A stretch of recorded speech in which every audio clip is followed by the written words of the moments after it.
사랑의 하나님, 이 시간 하나님의 말씀을 듣기에 은혜의 자리로 우리에 불러주셔서 감사합니다. 하나님께서는 우리를 너무나 사랑하셔서 태초부터 우리를 택하여 주셨고 여전히 우리의 죄 가운데 있었지만 주님의 은혜로 구원의 은총을 허락하여 주셨습니다. 또한 우리의 부끄러운 과거를 다시 다 하시고 의롭다고 인정하여 주셔서 감사합니다. 주님 소망하기는 우리 모두가 하나님 나라에 들어갈 때까지 하나님의 자녀로 말씀대로 바르게 삶을 살아갈 수 있도록 인도하여 주옵소서. 아침 저녁으로 쌀쌀한 날씨에 모든 믿음의 식구들이 건강을 지켜주시고 이럴 때일수록 더욱더 말씀과 기도에 힘쓰는 주님의 자녀를 부를 수 있도록 인도하여 주옵소서. 이제 말씀을 듣는 시간입니다. 하나님의 말씀을 들을 때 믿음으로 화답하여 그 말씀에 순종하며 하는 저희를 모두가 되게 하옵소서. 예수님 이름으로 기도드립니다. 아멘.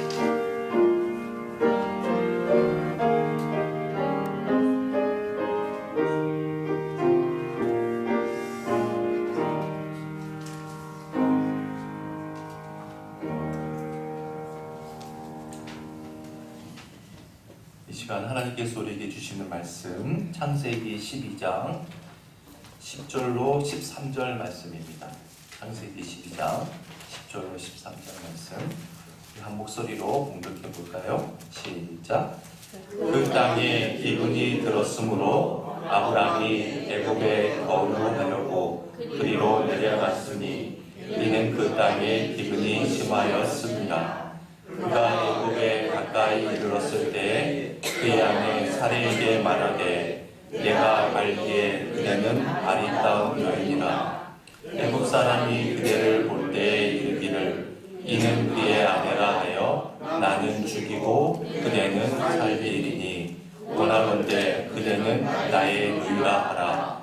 그러면 내가 그대로 말미암아 안전하고 내 목숨이 그대로 말미암아 보존되리라 하니라. 하나님께서 하란에 거주하고 있던 아브라함에게 이렇게 명령하셨죠. 12장 1절 말씀 봅시다. 12장 1절 시작. 여호와께서 아브라함에게 이르시되 너는 너의 고향과 친척과 아버지의 집을 떠나 내가 내게 보여줄 땅으로 가라. 하나님께서 아브라함에게 땅을 보여주신 다음에 내가 보여준 그 땅으로 가라 라고 과거형으로 말씀한 게 아니에요. 또한 그 땅을 현재형으로 보여주시면서 야, 이 땅 보이지? 이리로 가면 돼. 이리로 가 라고 말씀하신 것도 아닙니다. 뭐라고 말씀하셨죠? 내게 보여줄 땅으로 가라. 보여줄 그 땅으로 가라는 거예요. 아브라함이 지금 가는 것은 현재형인데 하나님께서 보여주시겠다는 것은 과거형이나 현재형이 아닌 미래형이었다는 겁니다. 본 곳으로 가는 것이 아니라 보고 가는 것이 아니라 가서 보라는 거예요. 여러분, 여기에서 우리 인간과 하나님의 관점의 차이가 있죠. 인간은 언제든지 보여주시면 보고 가겠다고 이야기합니다. 그러나 하나님께서는 가서 보라고 말씀하세요. 이미 우리가 살펴보았듯이 다 보여주시고 내가 다 본 다음에 가는 것은 그것은 계산이고 거래라고 하지 않았습니까? 거기에는 믿음이 필요 없죠. 보지 않고 가는 것이 믿음 아닙니까? 여러분, 그렇습니다. 하나님께서는 우리와 거래를 하기 원하시는 것이 아니라 언제나 믿음의 관계를 맺기를 원하세요. 왜요? 계산과 거래는 영원하지 않기 때문입니다. 생각해 보세요. 오늘 내가 받아본 물건이 굉장히 좋고 커다란 보입니다. 큰 것처럼 보여요. 그런데 자고 일어났더니 더 좋고 큰 것이 보입니다. 그러면 어제 맺었던 거래를 얼마든지 중단하고 거래처를 바꿀 수 있는 거 아니겠어요? 그러나 믿음은 영원한 겁니다. 수시로 바꿀 수 있는 것이 아니에요. 그래서 하나님 아버지께서는 언제든지 믿음의 거래를 우리와 맺기를 원하시는 겁니다. 여러분 잊지 마십시오. 앞으로도 하나님께서는 우리에게 먼저 보여주시고 가라고 하시지 않으실 겁니다. 언제든지 먼저 가거라. 먼저 순종해야 된다. 먼저 행하라. 라고 요구하실 거예요. 그리고 그러면 보여질 것이다. 그러면 가지게 될 것이다. 그러면 누리게 될 것이다. 라고 말씀하실 겁니다. 그렇습니다. 하나님은 항상 우리에게 먼저 행할 것을 요구하세요. 자, 보세요. 아브라함은 하나님께서 보여주지도 않은 그 땅에 대한 믿음을 가졌습니다. 뿐만 아니라 하나님께서 그에게 약속하신 그 약속에 대한 믿음까지 갖게 되었습니다. 그 약속이라는 게 뭐예요? 7가지 약속이죠. 12장 2절부터 3절까지 보면 첫 번째는 어떤 약속을 합니까? 내가 너로 큰 민족을 이루게 하겠다. 두 번째는 내게 복을 주겠다. 그리고 내 이름을 창대하게 하겠다. 너는 복 그 자체가 될 것이다. 너를 축복하는 자에게는 내가 복을 내려주겠다. 너를 저주하는 자에게는 내가 저주할 것이다. 땅의 모든 족속이 너로 말미암아 너 안에서 복을 얻을 것이다. 여러분 어때요? 하나같이 정말 어마어마한 약속들 아닙니까? 그러나 아브라함의 현실은 그 약속과는 전혀 동떨어져 있었습니다. 보세요. 아브라함은 아직 자식 한 명 없잖아요. 그의 이름 아브라함은 어떤 뜻이라고 했어요? 아브람. 아브는 아버지고 람은 존귀하다인데 뜻은 풀이하면 존귀한 아버지라는 뜻이에요. 그런데 실은 이제까지 아브라함은 실패의 대명사예요. 조롱의 대명사예요. 복의 대명사는커녕 박복의 대명사였습니다. 그런 처지인데도 하나님께서는 구체적인 것 하나도 보여주시지 않고 약속만 믿고 가라라고 말씀하고 있는 겁니다. 그럼에도 불구하고 아브라함은 그 약속의 말씀을 믿었습니다. 그 믿음으로 고향, 친척, 아버지 집을 떠났습니다. 그리고 하나님께서 지시한 그 땅으로 갔어요. 6절 말씀 봅시다. 12장 6절 시작. 아브라함이 그 땅을 지나 땅 모래 상수리 나무에 이르니 그때에 가나안 사람이 그 땅에 거주하였더라. 자, 하나님께서 가라고 한 그 땅에 도착했는데 그 땅이 그야말로 지상 낙원이었나요? 그렇다고 한다면 그 다음부터 아브라함에게는 믿음이라는 게 필요 없겠죠. 하나님도 필요 없겠죠. 그런데 보세요. 가나안 지역의 세겜이란 땅에 도착했는데 그 땅에는 이미 가나안 사람이 있는 겁니다. 가나안 원주민들이 정착하고 있어요. 그 옛날 팔레스타인 지역의 원주민은 다 유목민들 아닙니까? 유목민들은 자기가 장막을 친 그 바운더리, 경계 내에 외부인들이 오는 것을 좋아해요, 안 좋아해요? 극도로 안 좋아했습니다. 극도로 꺼린다고 했죠. 왜죠? 외부인이 가축을 끌고 와서 초목을 먹이면 자기들이 키우는 가축의 먹이가 그만큼 사라질 거 아닙니까? 자기네들한테 손해가 이만저만이 아니죠. 그래서 어떻게 해서든 시비를 걸어서 내쫓았습니다. 그래서 결국 아브라함은 어디에 장막을 쳐요? 8절 말씀 봅시다. 시작. 거기서 베델 동쪽 산으로 옮겨 장막을 치니 서쪽은 베델이요 나이라. 그가 그곳에서 여호와께 제단을 쌓고 여호와의 이름을 부르더니. 자, 가나안 원주민들의 텃세를 피해 어디에 장막을 쳤어요? 베델과 아이 사이에 있는 푸른 초장에 장막을 쳤나요? 아니죠. 산 위에 장막을 쳤습니다. 그리고 아브라함은 이 땅을 너에게 주겠다라고 하는 그 하나님의 약속의 말씀을 또 믿었습니다. 그래서 그곳에서도 제단을 쌓았어요. 하나님께 감사의 예배를 드렸습니다. 그러나 그곳에서도 오래 견딜 수가 없는 겁니다. 그것도 안전하지 않은 거예요. 그래서 구절이 뭐라고 합니까? 시작! 점점 남방으로 옮겨갔더라. 자, 산도 안전하지 않은 거예요. 왜? 장막을 치는 곳마다 그 산에도 원주민들이 쳐들어오는 거예요.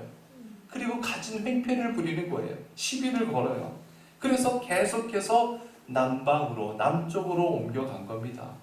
원문을 보면 이 남방으로 옮겨갔다는 그 뜻이 어떤 의미라고 했습니까? 장막을 쳤다, 그리고 걷었다, 다시 쳤다, 그리고 다시 걷었다. 그런 의미라고 했죠. 가는 곳마다 원주민들의 텃세와 위협 속에서 어쩔 수 없이 오늘은 이곳, 내일은 저곳, 동가식 서가숙 하면서 한 곳에 정착할 수가 없는 겁니다. 이 대목에서 고달프고 서러운 아브라함의 실상을 우리가 알 수 있다고 했죠. 그런데도 아브라함은 하란으로 돌아갔나요? 돌아가지 않았습니다. 내가 가나안 땅에 와 봤는데 내가 생각했던 것, 그 계산과는 너무나 달라. 내가 상상했던 것과는 너무나 달라. 에이, 내가 여기서 이렇게 고생할 바에야 내가 그동안 돈도 많이 벌었던 아버지가 계신 하란으로 돌아가야지. 그리고 보따리 싸서 돌아가려고 했습니까? 모든 상황이 녹록치 않은 그 어려운 상황에도 불구하고 아브라함은 그 땅을 믿음으로 꿋꿋이 지켰습니다. 하나님에 대한 이 아브라함의 믿음이 얼마나 출중했는지를 우리가 짐작할 수 있는 대목이죠. 자, 그런데 여러분, 여기까지만 보면 아브라함은 정말 위대한 사람이에요. 그런데 오늘 우리가 보는 이 본문에는 전혀 다른 아브라함의 모습을 우리가 발견하게 됩니다. 우리 10절 말씀 봅시다. 10절이 이렇게 시작을 해요. 그 땅에 기근이 들었으므로. 여러분, 그 땅에다 공표를 해봅시다. 그 땅의 공표. 여러분, 여기 그 땅이 어디예요? 자, 9절을 다시 봅시다. 9절이 뭐라고 해요? 점점 남방으로 옮겨갔더라. 남방에다 공표를 줘봅시다. 그리고 10절에 그 땅과 서로 연결해 보세요. 그러니까 가나안 땅 서남쪽 끝에 지금 아브라함이 기거하고 있었다는 것이죠. 그런데 여러분, 우리말로 이 남방이라고 번역된 이 히브리 말이 네게브라고 해요. 네게브. 여러분, 네게브라고 하는 지명 들어보신 적 있으신가요? 들어봤죠? 꽤 유명한 곳입니다. 다 같이 네게브. 여러분, 나중에 13장에 가서 네게브라는 지역 이름이 실제로 나와요. 여러분, 성경책 한번 펴보세요. 13장 1절 말씀. 13장 1절 펴보세요. 다 같이 읽어봅시다. 시작. 아브라함이 애굽에서 그와 그의 아내와 모든 서기와 롯과 함께 네게브로 올라가니. 네게브에다 공표 쳐보세요. 그리고 12장 10절에 나오는 그 땅과 연결해 봅시다. 그러니까 12장 9절의 남방이 12장 10절의 그 땅이고, 그 땅이 곧 어디라고요? 네게브라는 거예요. 여러분, 화면에 보면요. 여러분, 화면에 봅시다. 화면에 보이듯이 실제로 이스라엘 지도를 놓고 보면요. 이스라엘 제일 남쪽에 이 광야 지역이 나와요. 여기가 네게브 광야입니다. 네게브 사막이라고도 해요. 지금도 이 이름이 있어요. 여러분, 유대 광야는 약간 위에 있고 네게브 광야는 이스라엘 제일 아래쪽에 지금도 있습니다. 지금의 이 모습이에요. 네게브 광야. 아니, 풀한폭이 하나도 없죠. 이런 곳까지 내려갔다는 거예요. 아브라함이. 그러니까 네게브라고 하는 이 말은 남방이라는 뜻도 돼요. 남쪽 끝도 되는데 이스라엘 제일 남쪽에 있는 광야 지역을 부르는 명칭도 되는 것이죠. 자, 보세요. 아브라함이 원주민들의 텃세에 밀려서 어디까지 갔다는 거죠? 가나안 지역의 남쪽 끝에 있는 네게브 광야까지 간 거예요. 그런데 그 네게브 광야에 뭐가 들었어요? 기근이 들었어요. 그랬더니 아브라함이 어떻게 했는가? 그 다음을 봅시다. 아브라함이 애굽에 거류하려고 그리로 내려갔으니. 자, 아브라함은 자신이 거주하던 네게부 광야에 기근이 들자 전혀 고민하지 않고 어디로 내려갔어요? 애굽으로 내려갔다는 겁니다. 여러분, 왜 애굽일까요? 여러분, 애굽하면 아까 지도를 한번 다시 보여드릴게요. 이거 안 해도 돼요. 안 해도 돼요. 애굽을 보면 애굽의 가장 유명한 게 뭐예요? 이집트 하면 뭐가 있어요? 그 유명한 그렇죠. 강이 있는데 나일강이 있습니다. 이 나일강이요, 길이가 무려 6,700km나 돼요. 어마어마한 강 길입니다. 즉 애굽은요 수량이 풍부한 곳이에요. 아마 이집트에도 가뭄이 있겠죠. 기근이 들었겠죠. 그러나 그 땅에는 이 나일강이 있기 때문에 네게부 광야보다는 훨씬 견디기 쉬울 거 아닙니까? 그래서 아브라함은 전혀 고민하지 않고 그 나일강이 있는 애굽 땅으로 넘어간 겁니다. 즉 가나안 땅의 경계를 넘어선 것이죠. 여러분, 왜 아브라함이 이처럼 전혀 고민 없이 그저 기근이 들었다고 해서 순식간에 가나안을 넘어서 애굽으로 넘어갔을까? 우리 10절 말씀 다시 한번 읽어봅시다. 시작. 그 땅에 기근이 들었으므로 아브라함이 애굽에 거류하려고 그리로 내려갔으니 이는 그 땅에 기근이 심하였음이라. 아까 우리가 화면을 봤지만 아무리 광야라 해도 간간히 비도 오잖아요. 광야에도 비가 옵니다. 문제는 그 기근이 보통 기근이 아니었다는 거죠. 여러분, 기근이 뜻이 뭐예요? 기근이 뭐죠? 제가 한자로 적어놨잖아요. 이 기자가 굶주릴 기자예요.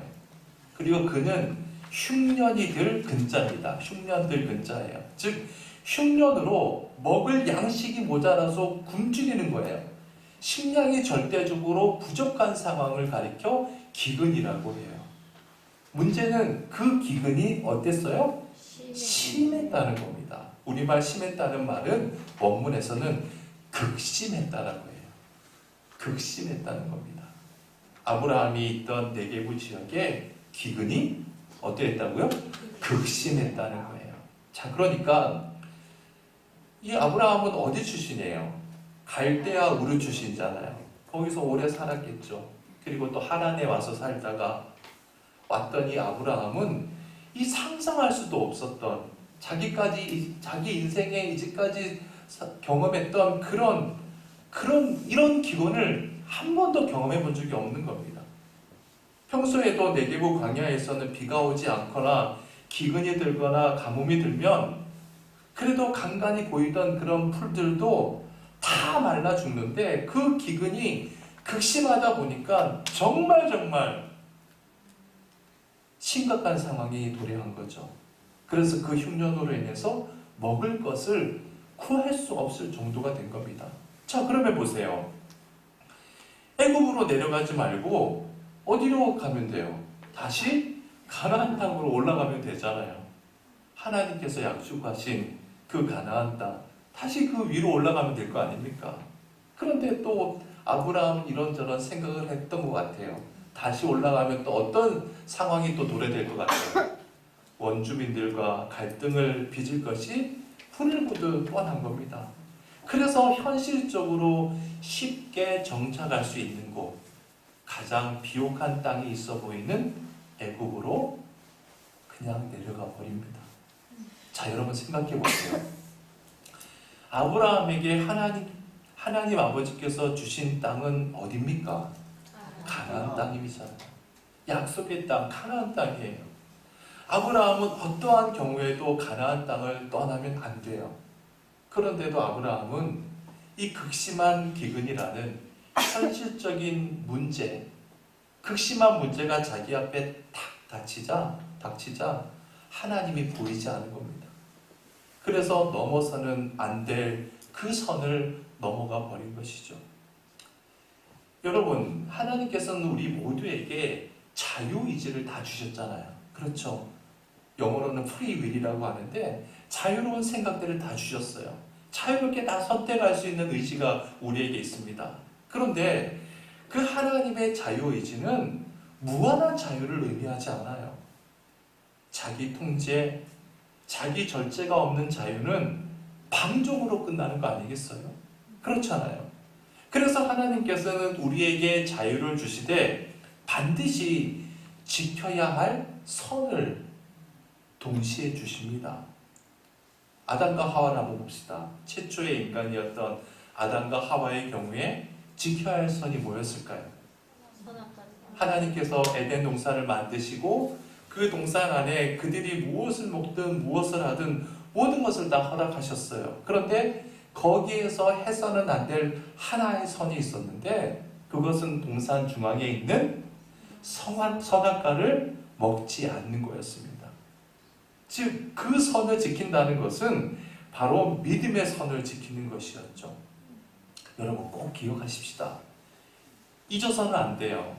우리가 하나님을 믿는 자로서 각자가 지켜야 할 선을 지킨다라고 하는 것은 현실의 우리의 삶 속에서 하나님의 말씀만이 절대적임을 믿는 그 믿음을 지킬 때에만 그 선을 지킬 수가 있습니다.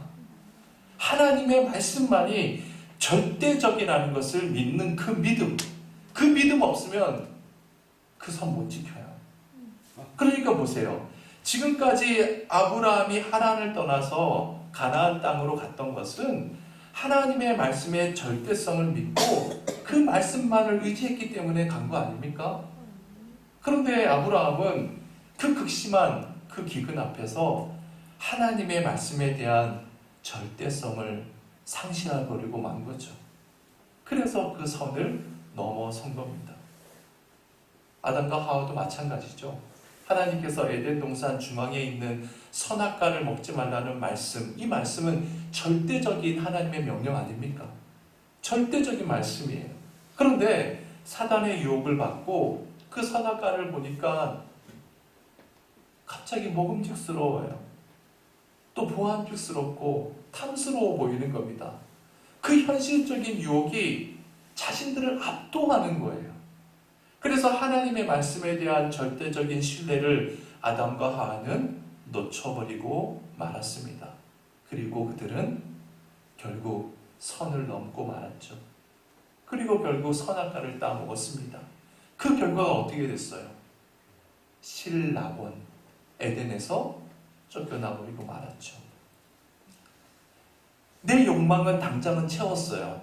욕망은 바로 해결이 됐어요. 그러나 그로 인해서 아담과 하와는 한평생 고달픈 인생을 살아야만 하지 않았습니까?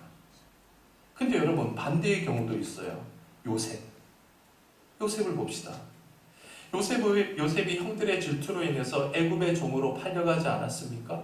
그리고 보디발이라고 하는 바로 왕의 경호대장 집에 종살이를 하게 되었는데 요셉이 얼마나 일을 잘했던지 보디발의 총애를 한 몸에 받았습니다. 그래서 보디발은 자기 집의 모든 일을 요셉에게 다 맡기죠. 그런데 한 가지 금한 게 있었어요. 절대로 해서는 안 되는 선이 있었습니다. 그게 뭐였죠? 자기 아내였습니다. 자기 아내, 안사람이죠. 너가 이 집에서 뭐든 해도 된다. 너 마음대로 할 수 있다. 내 모든 소유를 너에게 맡기겠다. 그러나 단 한 가지, 내 아내에게만 손대면 안 된다. 그게 마지막 선이었어요. 자, 이와 관련해서 창세기 39장 7절 말씀 봅시다. 7절 한 절 먼저 읽어봅시다. 시작.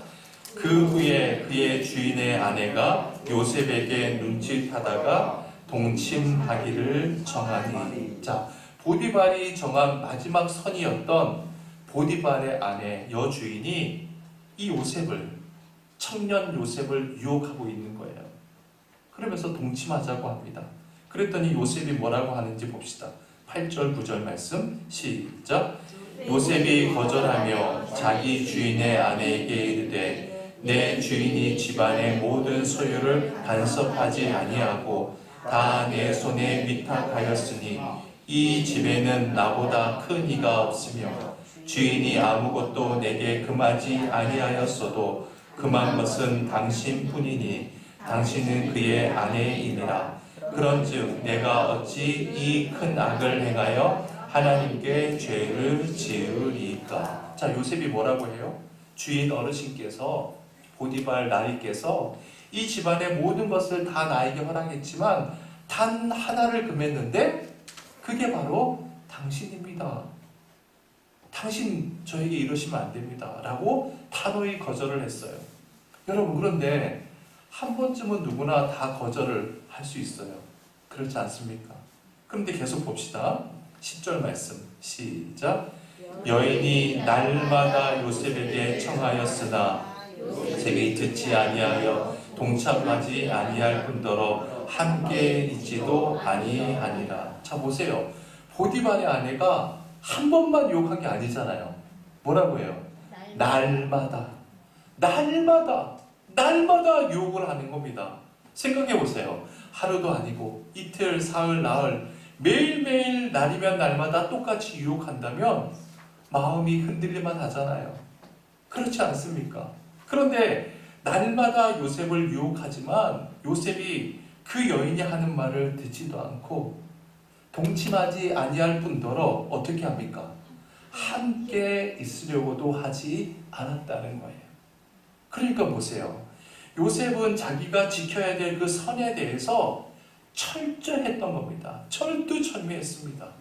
그래서 동참하지 않는 것은 말할 필요도 없고 혹시라도 오해의 여지가 생길까봐 여인이 나타나는 그곳에 얼씬도 하지 않았다는 것이죠. 11절 12절 말씀 시작. 그러할 때에 요셉이 그의 일을 하러 그 집에 들어갔더니 사람들은 하나도 거기에 없었더라. 그 여인이 그의 옷을 잡고 이르되 나와 동침하자. 그러나 요셉이 자기의 옷을 그 여인의 손에 버려두고 밖으로 나가네. 자, 아마도 여주인이 요셉을 유혹하기 위해서 이날은 아주 의도적으로 다른 모든 종들을 다 퇴근시켰나 봐요. 다 내보낸 거예요. 그래서 집안에 아무도 없게 만들었어요. 그러니까 이제 단 둘이만 남은 겁니다. 요셉과 자기만 집안에 있는 거죠. 그리고 이제 요셉의 옷을 붙잡고 노골적으로 유혹을 하는 겁니다. 지금까지는 말로만 매일매일 집요하게 유혹했는데 이날은 아예 마음 먹고 요셉에게 달려드는 거예요. 그래서 옷까지 붙잡았습니다.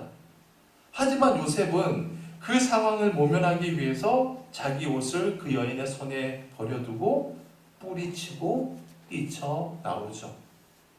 여러분, 요셉이 왜 그렇게까지 한 걸까요?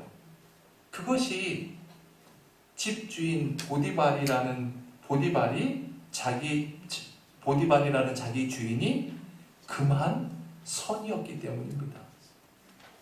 마지막 선이었기 때문이에요.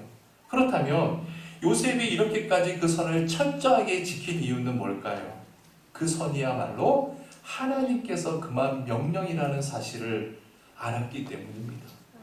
남의 아내를 범한다는 것, 그것은 하나님 앞에서 절대로 넘어서는 안 될 선이라는 것, 그것을 요셉은 알았던 것이죠. 그런데 결국 그 선을 지키려다가 어떻게 돼요? 모함을 받잖아요. 그리고 어디까지 갑니까? 감옥에까지 갑니다. 억울한 옥살이까지 해요. 그러니까 여러분 보세요. 이 선을 지킨다는 건 쉬운 일이 아닙니다. 어려운 일이에요.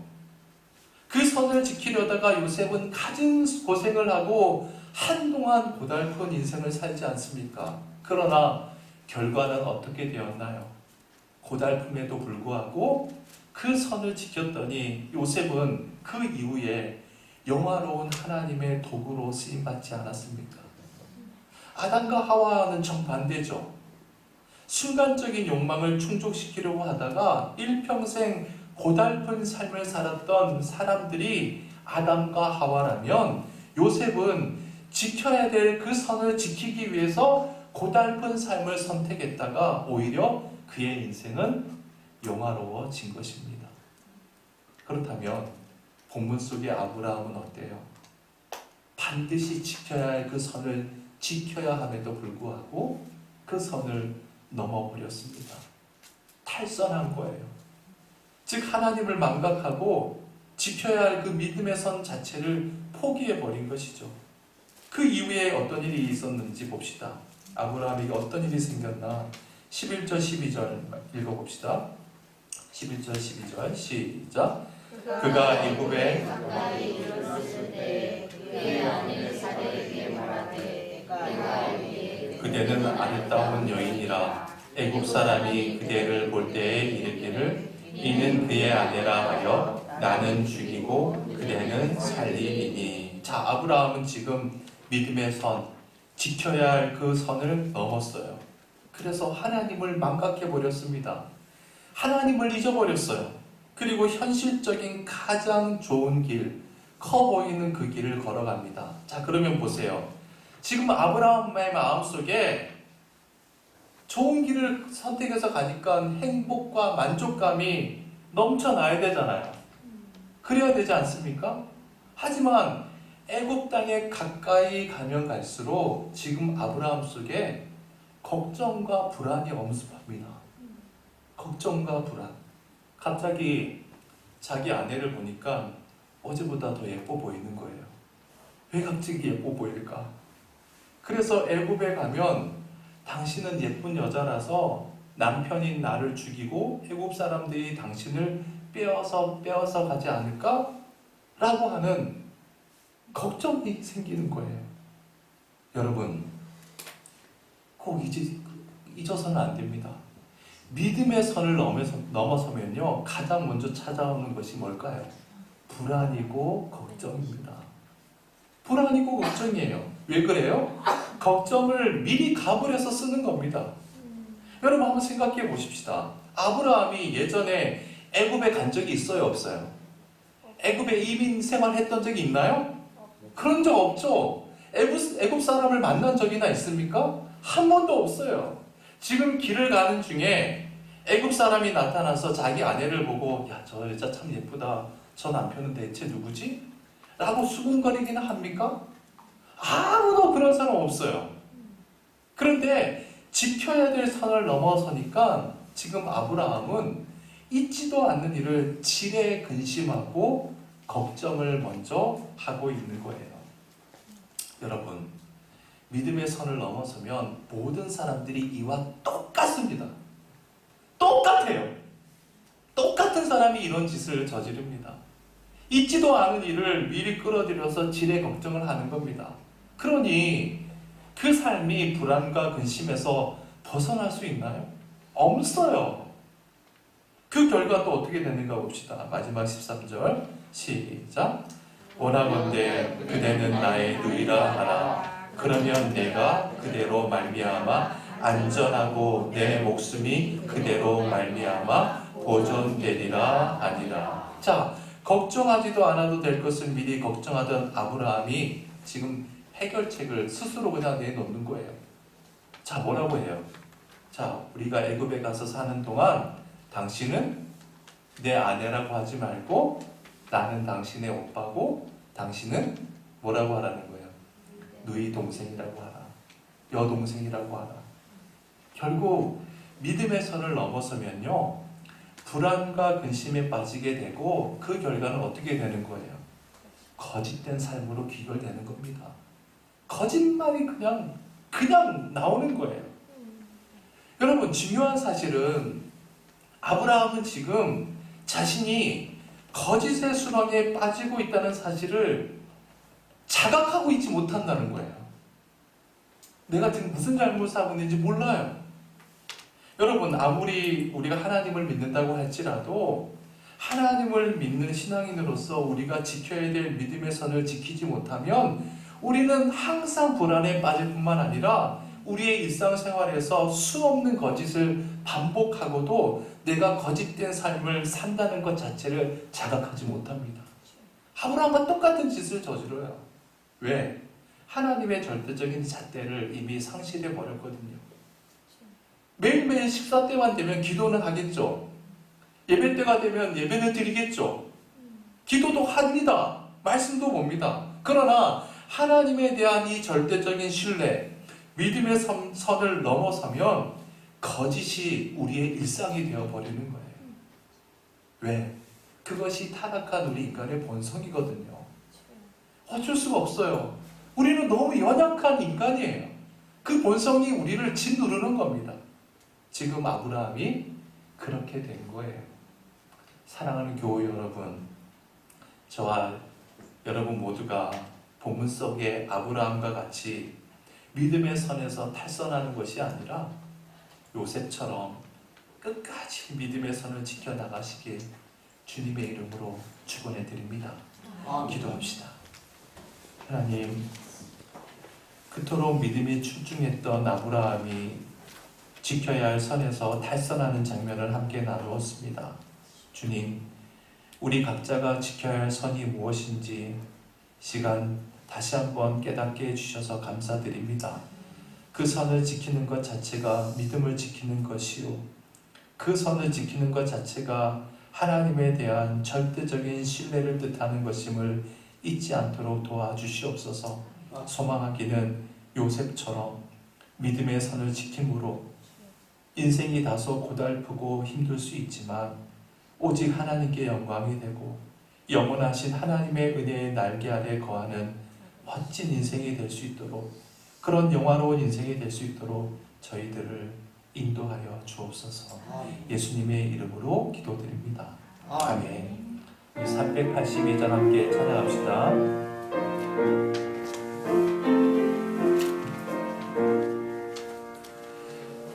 근심 걱정 말아라. 주 너를 지키니. 주 날개 밑에 거하라. 주 너를 지키니. 주 너를 지키니. 아무 때나 어디서나 너를 지키리. 늘 지켜주시리. 어려워 나침될 때에 주 너를 지키리. 위험한 일을 당할 때 주 너를 지키리. 주 너를 지키니. 아무 때나 어디서나 주 너를 지키니. 늘 지켜주시니. 너 쓰고 미리 하시고 주 너를 지키리. 구하는 것을 주시며 주 너를 지키리. 주 너를 지키리. 아무 때나 어디서나 주 너를 지키리. 늘 지켜주시니.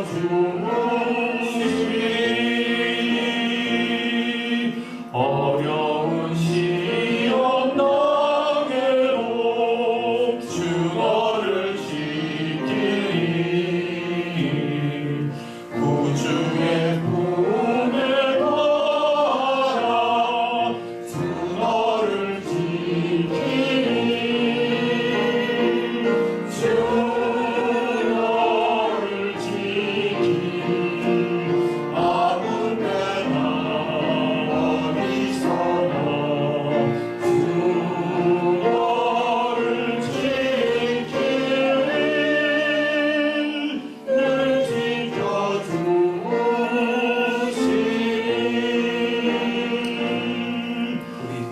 우리 이 시간 함께 우리 합심으로 함께 좀 기도했으면 좋겠습니다. 우리 병상에 누워있는 우리 선모 형제를 위해서 함께 기도합시다. 제가 어제 우리 가서 잠깐 봤는데 그 CT상으로는 뇌경색이 그 머리 안에 한쪽이 또렷이 보이더라고요. 근데 의사 선생님 소견은 이제 치료할 수 있고 또 뭐 여차하면 또 수술해서 또 고칠 수 있다라고 또 그렇게 낙관적으로 말씀하시더라고요. 빨리 나아야 될 것 같아요. 하느님의 능력의 손으로 빨리 치유될 수 있도록 우리 함께 중보했으면 좋겠습니다. 그래서 우리 하나님께 영광 돌리는 우리 김송모 형제가 되게 해달라고, 사랑하는 가족들에게 주님의 위로와 사랑으로 우리 함께 해달라고, 우리 합심으로 같이 기도합시다. 하나님, 우리 사랑하는 송모 형제가 하나님 지금 영상에서 주병 중에 있습니다. 주님께서 그의 아픈 부분, 약한 부분, 에스터를 살려주시고 더 함께 주시고, 하나님께서 놀라운 은혜 가운데 사시는 하나님 경험할 수 있도록 인도하여 주시옵소서.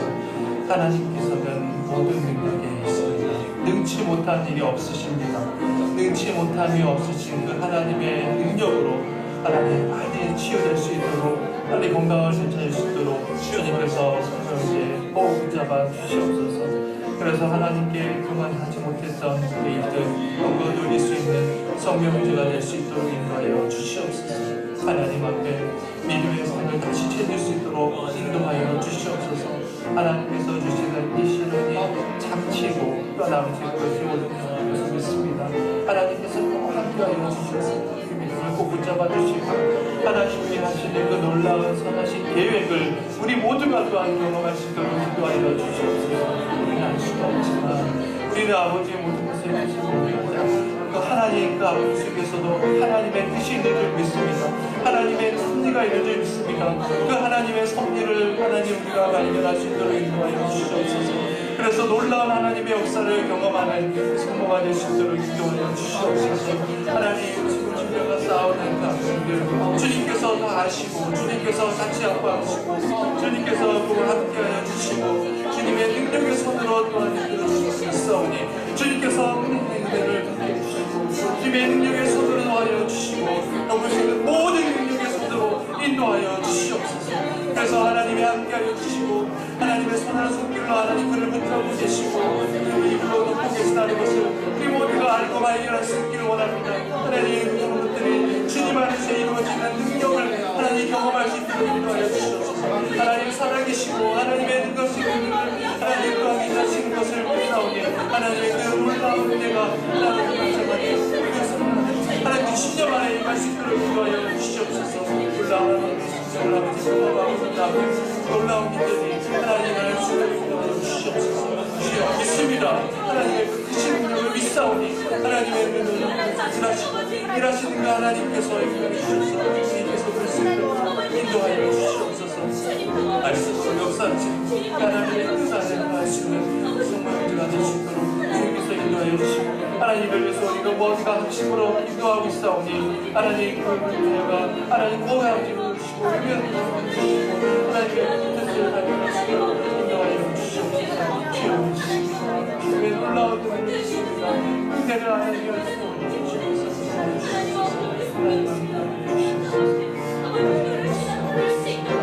은혜가 이끌어 주시옵소서. 함께하여 주시옵소서.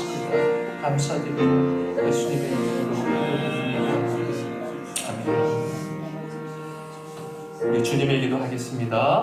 하늘에 계신 우리 아버지여, 이름이 거룩히 여김을 받으시오며 나라의 임하옵시며 뜻이 하늘에서 이룬 것 같이 땅에서도 이루어지이다.